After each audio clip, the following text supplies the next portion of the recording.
UP से बड़ी खबर सामने आ रही है। यूपी के सीतापुर में बुलडोजर एक्शन की खबर है। एनक्रोचमेंट के नाम पर मजार पर कार्रवाई की गई है।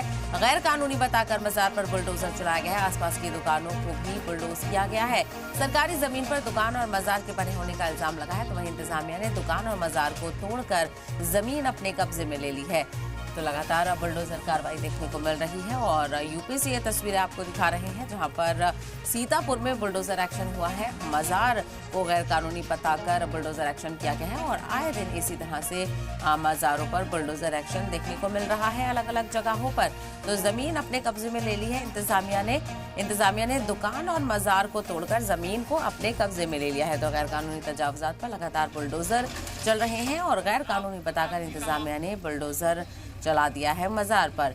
तो यूपी के सीतापुर से तस्वीर आप देख रहे हैं। तो यूपी में योगी आदित्यनाथ के बुलडोजर की गरज हर तरफ नजर आ रही है और बुलडोजर एक्शन देखने को मिला है। एनक्रोचमेंट के नाम पर मजार पर कार्रवाई की गई है। गैर कानूनी बताकर मजार पर बुलडोजर चला है। तो वहीं आपको बताते चले, आसपास की दुकानों पर भी ये कार्रवाई की गई है, बुलडोजर की कार्रवाई की गई है। तो सरकारी जमीन पर दुकान और मजार के बने होने का इल्जाम लगा था, तो वहीं इंतजामिया ने दुकान और मजार को बुलडोज करके अपने कब्जे में जमीन को ले लिया है।